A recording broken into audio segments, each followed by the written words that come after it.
This is Jonathan Aguilar here for Pro Boxing Fans. I'm down here at the Peacock Gym, joined by Dan Azeez for the first time this year.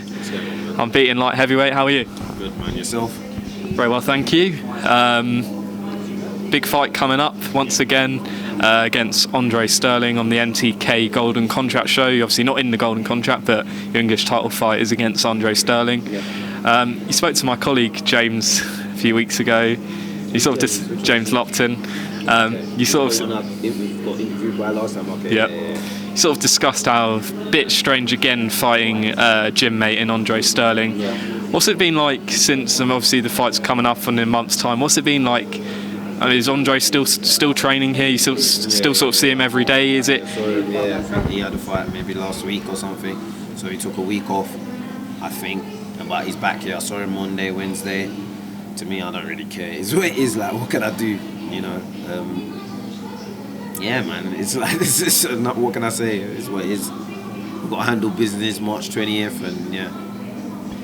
So I mean, fighting a fellow gym mate, obviously it's just business, but in preparation, how difficult is it? Because if you're sparring and doing certain things, are you sort of separating yourselves from each other?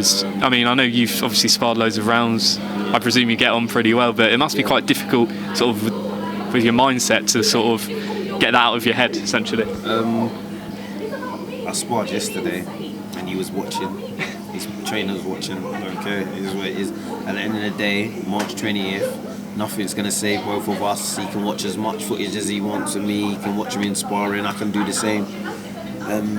It's all about who's gonna perform on the night. So I couldn't care. I'm not really fussed. But yeah, like if he happens to come in when I'm sparring, I ain't gonna start acting strange or weird. I'm just gonna get on with my spar, and I guess it's likewise for him. So yeah.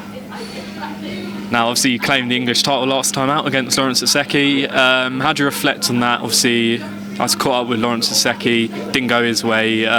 He did feel like his preparation was slightly hindered. Yeah, just comment on that. Yeah, no, I have nothing but respect for Lawrence. When I fought him, I thought he was a decent fighter. He wasn't like a knockoff job. Even before that, I had a lot of respect for him anyway. You know, due to his amateur pedigree and stuff like that. I even told him, yeah, no, back in the day I used to watch you like and stuff like that. So yeah, nothing but respect for him. I did my thing on the night. I was the better man on the night, and that's it. So yeah. And MTK have got you on another show live on TV, I believe on ESPN Plus in the States as well. So even though you're not part of the Golden Contract, I guess they're kind of giving you these opportunities, which can only be beneficial as, you know, getting your exposure out there, etc. Yeah, no, definitely, man. I think last time I was on Facebook live on Sky, so this time I'm actually going to be on the Sky Sports show. So yeah, it should be good. Like you said, it's more exposure as well. The ESPN out in America, so more people can see me. And yeah, this is brilliant, excellent. Big up MTK. I mean, we know you said before the British title will be next at some point this year. That's being contested by Shacken Pitters and Craig Richards. First of all, on that fight, how do you see that fight going? It's, I believe, a week after your fight. Yeah, first of all, I don't know if the British title is next, but obviously that's where I'm heading towards. I can't overlook Andre. Andre ain't no small time. He's a very respectable opponent, so that's who I'm focused on at the moment. And then yeah, in terms of the fight between Shacken Pitters and Craig, I think it's a good fight. I'll probably lean towards more of Craig, but Shacken's a decent fighter as well, man. I watched him fight Dex Spellman. He done well, so yeah, it should be a good fight, man. I look forward to it, man. Seriously. Obviously, Craig is another South Londoner, so I'm going to be rooting for him. It'll be nice to see him get the job done this time. Obviously, he's come up short previously with, who was it? Buglioni, innit? Yeah, so it'll be nice for him to get the job done this time, and then yeah, either defend it or whatever, or move on, whichever. But yeah, I'll lean more towards Craig on that front. I mean, Andre Sterling has been in there with Craig Richards. There was a really fiery fight, that one. What sort of aspects of Andre's games is sort of the most threatening to you? What does he bring to this fight? He's a South Londoner, innit? We've got that South London heart. Do you get me now? I'll give him. He trains hard. He's got balls and he's got heart, and he'll keep going. So in the pros, that's as dangerous as anything. So yeah, that's what I'd say is his main strengths.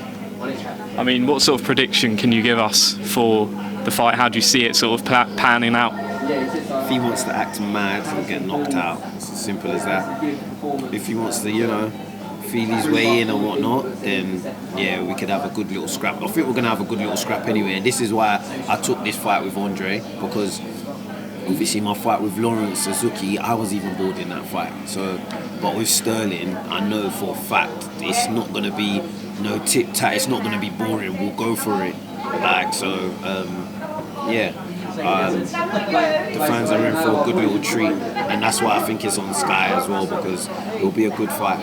So, and as I said on that night, the Golden Contract semi-finals, you've got the likes of Jose Burton, Liam Conroy. Who do you see as sort of the favourite? I mean, a lot of people are leaning perhaps towards Jose Burton, but who do you sort of see as the favourite to win that? Yeah, Jose's a good fighter, tall, rangy, can punch as well. But that Bolotniks guy, he's not bad as well. I could see him and Jose in a final actually. But it's crazy. I could see Jose putting him down, smacking him up all over the ring, and then you never know, Bolotnik comes with some big shot or something and then drops Jose. That would be a really good fight. But yeah, it's interesting. The last four, so it's Liam, Jose, Bolotniks, and who's the other? Serge Michel. Yeah, they're all good fighters, and yeah, semi-finals should be really good. Have they made the match already? Or? Oh yeah, on 5 week. Okay, yeah. So yeah, no, those four good fighters. So yeah, it should be good. I think that whole show should be really exciting. Now, since I last caught up with you, there's been another YouTube fight. Yeah. Just wanted to get your opinion on, having YouTube boxing. Obviously, they draw in huge numbers, as we've seen. Jake Paul and Ethan Gibb. Obviously, technically not the greatest, but yeah, what's your whole opinion on this sort of YouTube boxing coming into the fore now? Yeah, personally, I'm not interested in it. I'll be honest with you. They're crap. That's the honest truth. They're not good. But hey, they're getting money for it. I can't knock their hustle. But yeah, man, it's just I'm just not interested in it. I think what was the first one? KSI versus Logan Paul. Yeah, I tuned in on that fight on the actual day, and I watched it and I thought, it's not bad. But then after they did the second one, now and then they've done this recent one. I don't know who it was, but yeah, I'm not interested, man. I'll be honest with you. I don't really rate their skill set. For it to be live on is it box office as well? Or? That one wasn't. But Yeah, but still, I'm not interested. I'll be honest. But I ain't knocking them, each to their own, and I rate them for even getting in the ring, because you get a lot of people who, they'll talk a good game, but to actually get in there, I've got to give them the utmost respect. But personally, me, I'm not really interested. I'll be honest with you. Yeah. And coming up next week, Deontay Wilder and Tyson Fury, the rematch next week. How do you see that second fight playing out? I don't know, man. It's either, just like everyone says, speculates, Deontay knocks out Fury or Fury outboxes him, but you never know. Nothing's like strange in boxing. Anything can happen, but yeah, I anticipate watching that, and I look forward to it, because you got the puncher against the boxer. So I hopefully Tyson can get that WBC belt, because it'll be good, because then I think that fight with him and AJ will happen instead of just prolonging it. So again, I'm rooting for my fellow MTK boxer, fellow UK boxer. Hopefully he gets the job done. I mean, last time I came down was just before Joshua Ruiz. You were, again, completely rooting for Joshua. You said the importance of Joshua winning for British boxing. Just going back to that sort of win, how did you rate it? And it looks like it's going to be Whyte-Pulev next. How would you see that fight going? Okay, the performance, I rate it because as a boxer, I know how hard it is to stick to a game plan. And I think he did that. He was focused, and he got the job done. It's as simple as that. You get the casuals who be like, it wasn't that entertaining, or he ran and whatnot, but who cares, innit? He got the belts back, he brought it back to the UK, done the job, on to the next. Against Pulev, I reckon he'll have a different game plan. He'll sit there, I don't think he's going to rate Pulev, and he'll bang him out. Simple as that. Yeah. And finally, just on this heavyweight division, it looks like Dillian Whyte is in line to face Alexander Povetkin, again not confirmed. I like that fight. That's a really good fight. Dillian will take, I reckon Dillian will probably knock him out. I reckon he could get him out of there. Povetkin's had a good couple hard fights now, so he's getting on a bit as well. And Dillian's just hungry, man. He's just, again, that South London spirit, man. He's on it. So yeah, I reckon he'll get Povetkin out. And obviously all that crap with the what was it, Wilder or Sada or whatever you call them, that's out of the way. So yeah, I guess he's back focused, and yeah, we'll take out Povetkin. Final one, Dan. Map out 2020 for you. Obviously, you're not looking past this English title fight, but in an ideal world, what would be your perfect 2020? Ideal 2020 is March 20th. Azeez versus Sterling, be there, and then we'll talk on from there, innit? So yeah. Good answer. Yeah. Anything you want to add, Dan, before we go? Nah, just big up my sponsors, JBW Build. If it weren't for them, look, what time did I get to the gym? I was here from like 10. And what's the time now? About? Have a look. 2:45. 2:45. I'm able to just chill, learn my craft. You know, instead of thinking of how I got to make ends meet, so I got to big up them. Thank you, JBW Build. Also got to thank my other sponsor, VCS Construction. And yeah, man, just big up the Peacock, big up my trainer, and yeah, thank you for coming and interviewing me. Really appreciate it. And again, I interview Andre, man. I come like, you don't. Why don't you get him on, like, see what he's got to say? Because he seems a bit quiet. Like, interview him as well. If he's in the Peacock, I'm coming for the interview. That's it, man.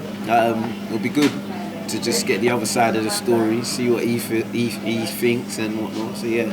Absolutely. Dan Azeez, thanks very much for talking to pro boxing fans. We'll catch up with you ahead of your fight. Yeah, cheers, definitely, 100%, man.